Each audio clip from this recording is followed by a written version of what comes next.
So, what were the headline numbers from TSMC's quarterly results? Well, TSMC delivered some exceptional results today. December quarter revenue up, net profit jumped to a record high for the full last year. Revenue surpassed $100 billion for the first time.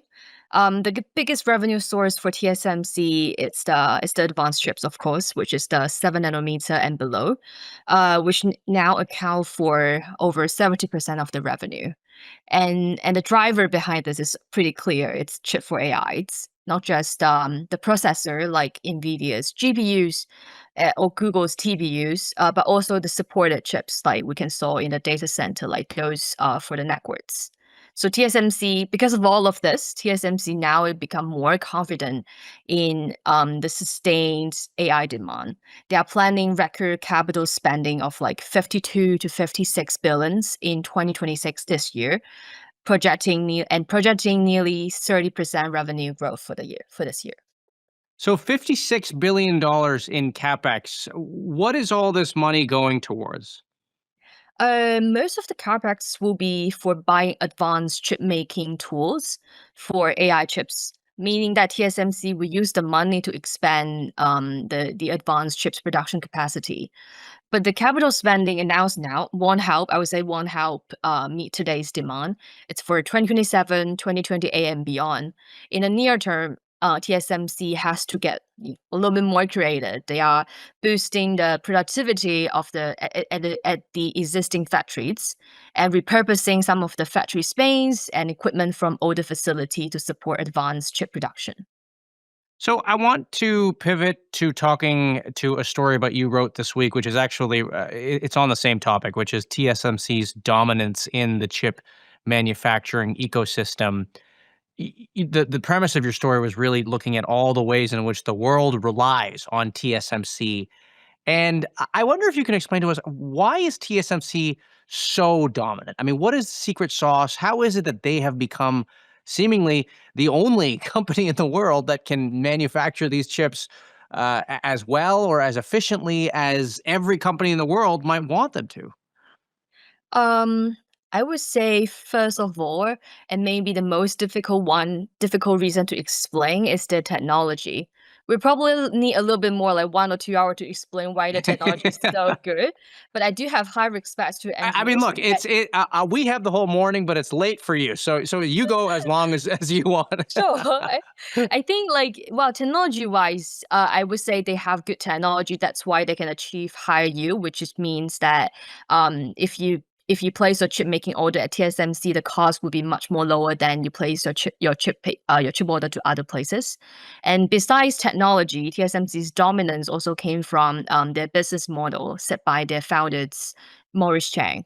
They only manufacture chips. They don't design or sell their own chips. It means that they will never compete with their customers like Apple and Nvidia. So everyone can trust them with their most secretive and sensitive design. So for example, like other advanced chip makers, TSMC's competitors such as Intel and South Korea's Samsung Electronics, they design their own chips but also try to manufacture for others. Now, you talk in the story, though, about how, despite their dominance, the fact that they are not designing their own chips and they're relying on contracts from these chip designers, that actually is a little bit of a limitation for them insofar as how far in advance they can forecast the facilities that they need to build.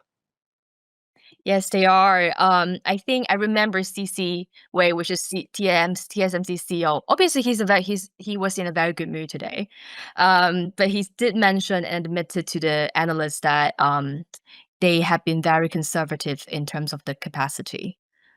Obviously, because of the business model, and also because they're probably the only few companies that literally need to pay like tens of billions of dollars to build the capacity and have to make sure they can serve all the capacity. Now, if I am NVIDIA or Google, I'm looking to have a company make my chips. If I can't get capacity at TSMC, and I'm just using those two as an example, but where else could I go to get these chips made? I would have to say for those two big companies, they can Maybe get bad example. I know, but it's fine. Like for Nvidia, they probably said like, oh, I want like like 10 chips, but TSMC probably said like, okay, you want 10 chips, I give you 8. Like they are never going to offer as much as they requested. Huh. So for any companies like this, if they cannot secure enough capacity at TSMC, they can totally turn to other chip makers like Intel and Samsung, like the one we just mentioned. But can the transition is rarely seamless. While Samsung and Intel they also have advanced production capacity. They are trying to catch up with TSMC. They often struggle with lower yields at the most advanced chip productions. The yield here means the percentage of usable chips per wafer.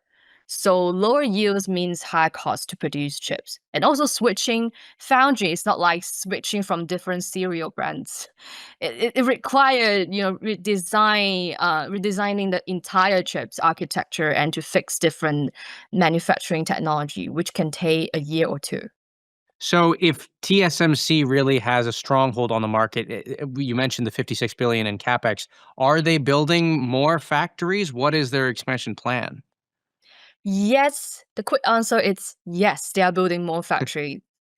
But Well, but not fast enough to solve the immediate crisis. TSMC is building new facilities in Taiwan, Arizona, and Japan's Kumamoto. But these all take years to come online. And there's also a global shortage of the chip making experts that needed to operate those like complicated chip making machines in those factories. So, and it's not just about building the front end chip making facilities. Those are and also the advanced packaging is not enough. For example, there's one Arizona factories by TSMC has started to produce Nvidia's most advanced Blackwell chips, but TSMC still has to ship them back to Taiwan for advanced packaging.